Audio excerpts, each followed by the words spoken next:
Cicadas are screaming in the trees. A motorbike buzzes past on the asphalt just behind me.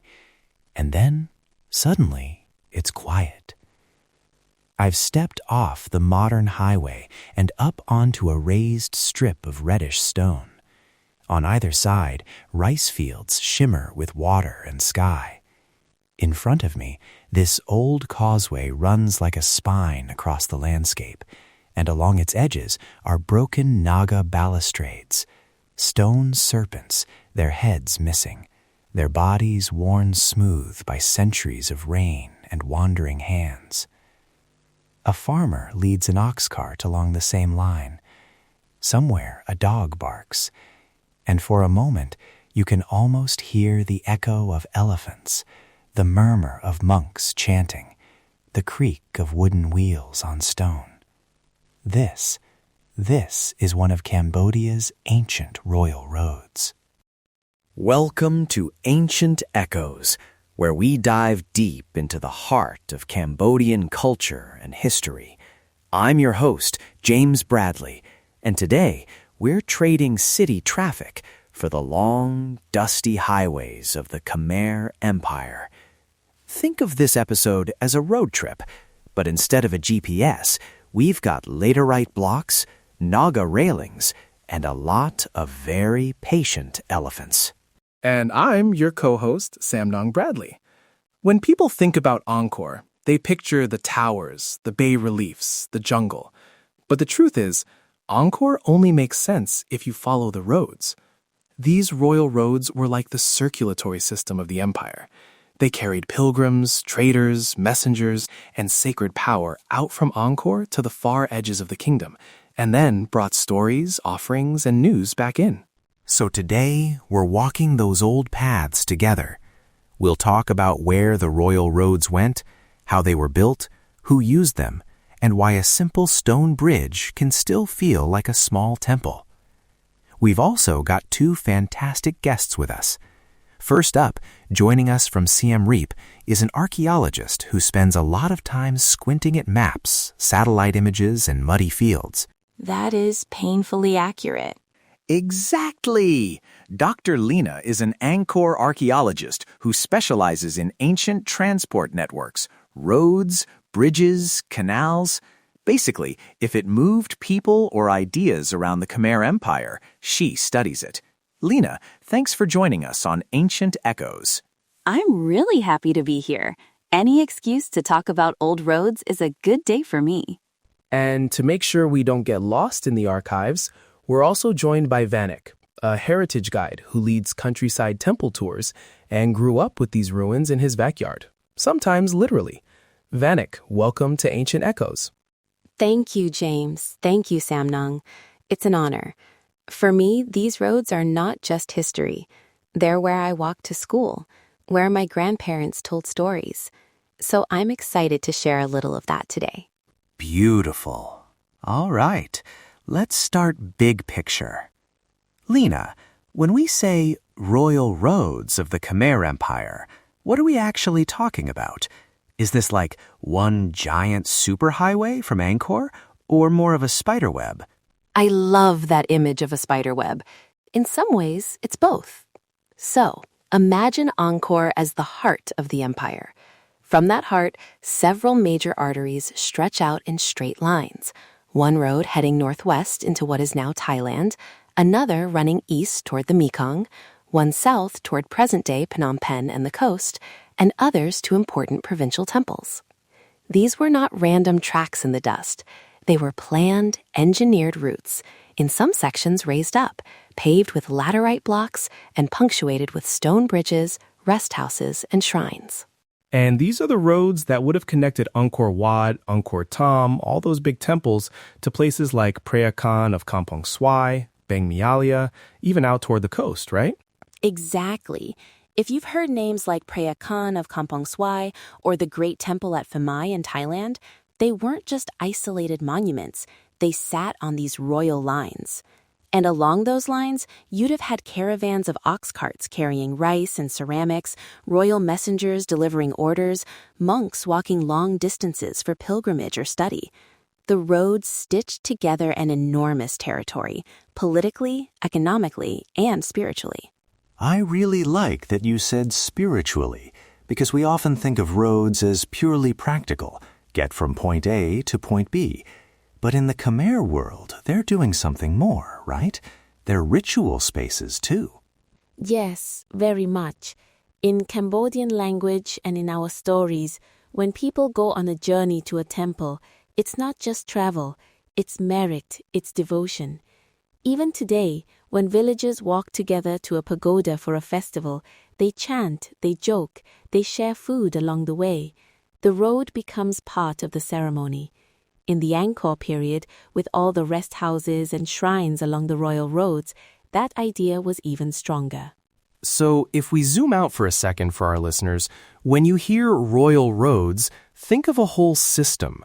Raised stone causeways across rice fields, huge bridges where rivers cut through, little chapels and rest houses every few kilometers, and all of that carrying Angkor's culture outward, its religion, its art, its laws, and bringing back offerings and loyalty from the provinces. All right, now I want to pull over and really look at the road itself.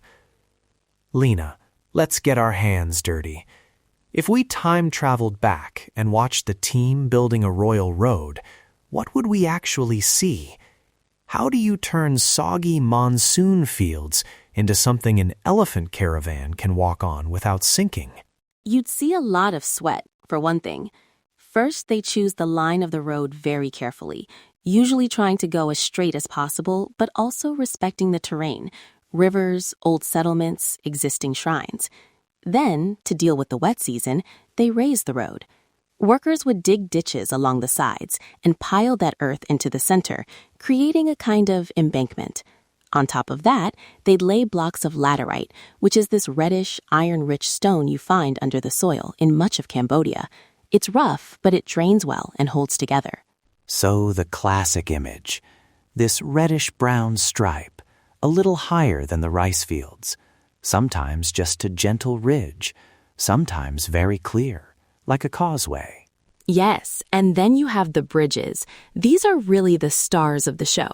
When the road met a river or a big stream, Khmer engineers built these long, low stone bridges made from sandstone blocks. Many of them have naga balustrades, those serpent railings running along the sides. Some bridges stretch more than 100 meters. They're massive public works, but they're also very sculptural. If you've ever crossed Speen Prop Tos Kampong Kade Bridge on the way from Siem Reap toward Phnom Penh, you've seen one of these. You cross it in a car or bus in a few seconds, but if you stop and walk, you realize, oh, this is a 12th century engineering project still doing its job. Growing up, I thought bridges like that were just there, like trees. My grandfather would say, "This bridge is from the time of the Deva Raja, the God King." And for him, that meant both engineering and blessing. He'd touch the naga railing before crossing, almost like saying hello to an old guardian. I love that, saying hello to the bridge. Lena, can you give us a sense of just how many of these things there were? Are we talking a handful of fancy bridges or a whole chain of them across the country? A chain, absolutely. Along the main royal roads, you'd have bridges at every significant water crossing, and then smaller culverts and drains where needed. We're still mapping them, but we know of dozens of large stone bridges, and probably many more wooden structures that have vanished. What's really impressive is the consistency. The stonework, the naga designs, the way the arches are formed, there's a shared vocabulary that tells you, yes, you're still on the royal road. This is something I always tell visitors. The bridge itself is a clue. If you're driving along a modern highway and suddenly you see this very old-looking stone bridge with nagas, chances are you're literally on top of a royal road or right beside it.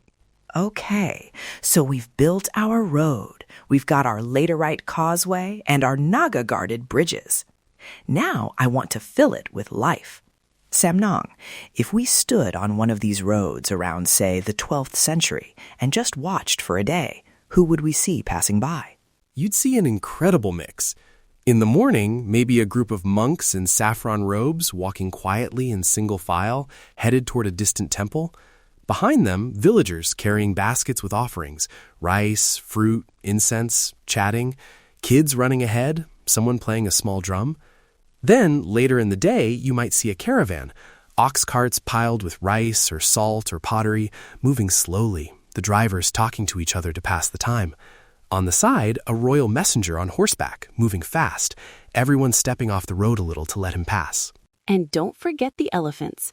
When we tell stories in the village about the old kings, there are always elephants on the road. People imagine them carrying stone blocks, royal goods, or even the king in a howdah, that seat on the back. Whether that happened on every road or not, the image is powerful, a line of elephants crossing a naga bridge at sunrise. From the archaeological side, we also find traces that suggest traders from far away. Beads, ceramics, sometimes inscriptions that mention envoys.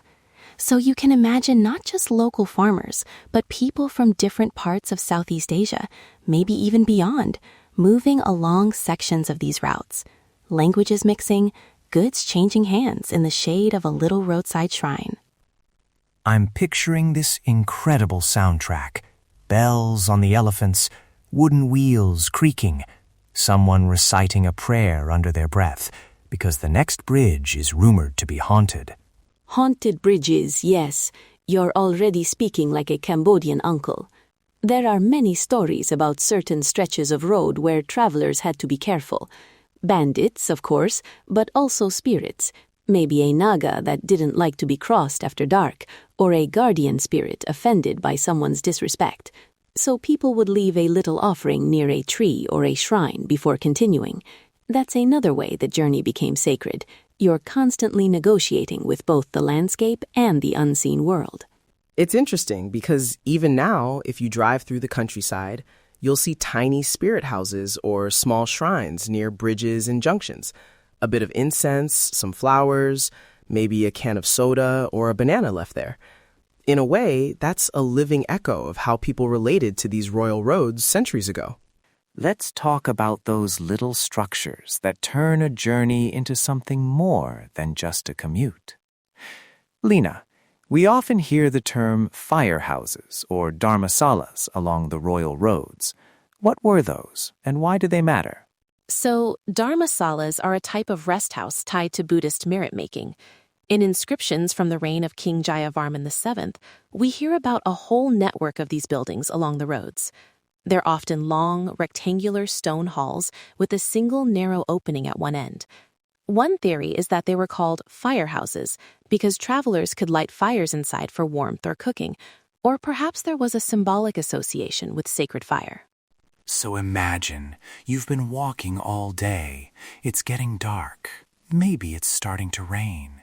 And up ahead, this low stone building appears by the side of the road, like a shelter planted there by the king himself.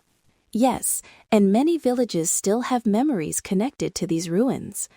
There's one dharmasala near my home. When I was small, my grandmother said, "This is where pilgrims used to sleep on their way to Angkor." She told me, if you listened very carefully at night, you could hear them, footsteps, whispered prayers, still passing through. Of course, I tried very hard to hear them. Maybe I was too scared, so I only heard the frogs. Frogs are very devoted pilgrims, I've heard. They never stop chanting, that's for sure. Along with the dharmasalas, Jayavarman VII also established hospitals, what we call arogyasalas. These were not like modern hospitals, of course, but they were places where medicine, often herbal, and care were offered. When you put all of that together, roads, bridges, rest houses, hospitals, you get this picture of a king who wanted to physically and spiritually support movement across his realm. It's like the road itself becomes an instrument of compassion. You're not just building infrastructure. You're building a path where people can move with a little more safety, a little more dignity, a little more blessing. That's a very Cambodian idea, I think. A road is not only for the king's power or the economic benefit, it's also a way to generate merit, to show care for subjects. Even today, when someone donates to build or repair a rural road or a bridge, you'll often see a sign with their name.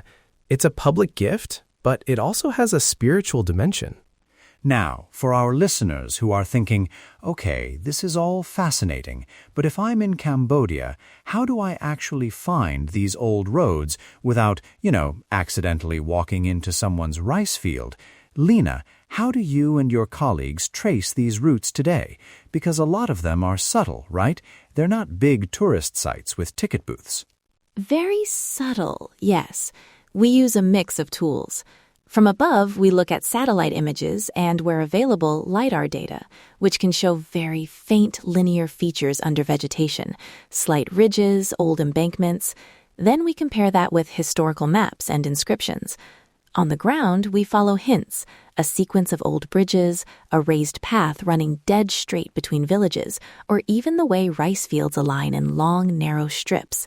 Sometimes the modern village road sits right on top of the ancient one. And then there's the best technology of all. Aunties on wooden stools by the roadside. Yes, the original GIS, Grandmother Information System. When we're not sure, we ask older villagers, was there an old stone bridge here? Did people used to walk to that temple along this line? Many times, their memories or the stories they heard from parents will point exactly to where the old road ran. They might say, that line of tamarind trees? That was the King's Road. For travelers, I always recommend a simple approach. If you're moving between major Angkorian sites, say Angkor and Bang Malaya or Angkor and Kokare, keep an eye out for, number 1, those long, low stone bridges with naga railings. Number 2, stretches of raised reddish road that feel unusually straight and deliberate. Number 3, lonely rectangular stone ruins by the road that don't look like big temples. Those might be dharmasalas or small shrines. And when you find something like that, what's the respectful way to engage? Because we don't want people climbing all over fragile ruins or disturbing someone's family land. First, always remember, these are not abandoned places. Even if there's no fence or sign, someone cares about that land. So if you want to explore, try to go with a local guide. If that's not possible, at least ask nearby villagers for permission and advice. A simple smile and a few words in Khmer, like som tos for sorry or arkun for thank you, go a long way.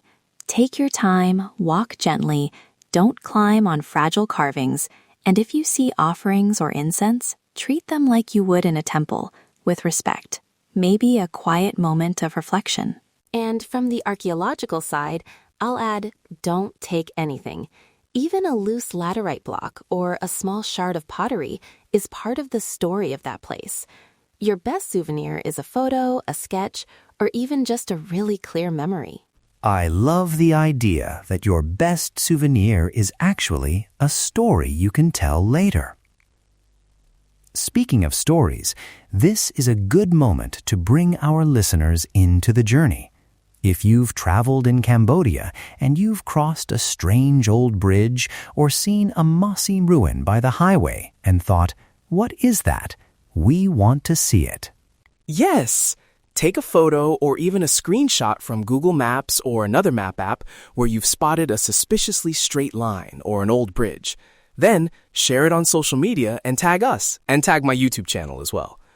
I'll be putting together mini companion tours and annotated route visuals, little videos where we follow these royal roads on the map and on the ground, so you can connect what you've heard today with real landscapes. Think of it as a global scavenger hunt for Khmer royal roads. Wherever you are, planning a trip, remembering a past visit, or just poking around online maps, you can help trace these pathways. And who knows, your mystery bridge might end up in a future episode or in one of Samnang's videos. And if you're listening from Cambodia, especially from smaller towns or villages, we would really love to hear your local stories. Maybe your grandparents also talked about the King's Road, or there's a bridge everyone says is protected by a naga. Those memories are as important as the stones. As we start to wind down, I'm thinking back to that moment we began with, stepping off the modern road onto a strip of ancient laterite. These royal roads were, in a way, moving temples, long, narrow sanctuaries made of stone and dust. Every step, every bridge, every rest house turned travel into a kind of prayer, whether you were a monk, a merchant, or a kid chasing after your parents. And from above, from a satellite image or a map, you can sometimes still see those lines stretching across Cambodia. They remind us that movement, connection, and care for travelers have been part of this landscape for a very long time. For me, these roads are a way to feel the continuity of Khmer culture. If you walk even a short stretch, you're placing your feet in the footsteps of people who carried offerings, letters, songs, worries, and hopes along the same path. The temples at the ends of the roads are spectacular, yes, but the journey between them is where everyday life and faith actually happened. Next time you're in Cambodia and you cross an old bridge or see a raised line in the rice fields, maybe slow down for a moment. Say hello to the Nagas, like my grandfather did. Imagine who might have walked there before you, and maybe make a small wish for your own journey. James Bradley here, and I want to thank both of you, Lena and Vanek, for walking this road with us today. This has been such a rich journey through Cambodia's royal roads. Thank you for having me. I'll never complain about an invitation to talk about bridges. Thank you. I hope listeners will come and see these places with their own eyes one day. If you enjoyed this episode of Ancient Echoes, follow us on your favorite podcast app and share it with a friend who loves Cambodian history or is planning a trip to Angkor. And don't forget, connect with me on social media and on my YouTube channel, where I'll be posting visual explorations of the very roads, bridges, and dharmasalas we talked about today, maps, drone views, and on-the-ground walks so you can really see how these royal roads cross the landscape. You can also tag us with your own photos, stories, or map discoveries of old bridges and causeways. We absolutely love hearing from you and learning how these ancient pathways are showing up in your travels and research. Next time on Ancient Echoes, we're staying on the move, but switching from roads to rivers as we follow sacred journeys along Cambodia's waterways. Until then, journey through time with us, celebrate Cambodia's rich heritage, and let's unlock the echoes of history together.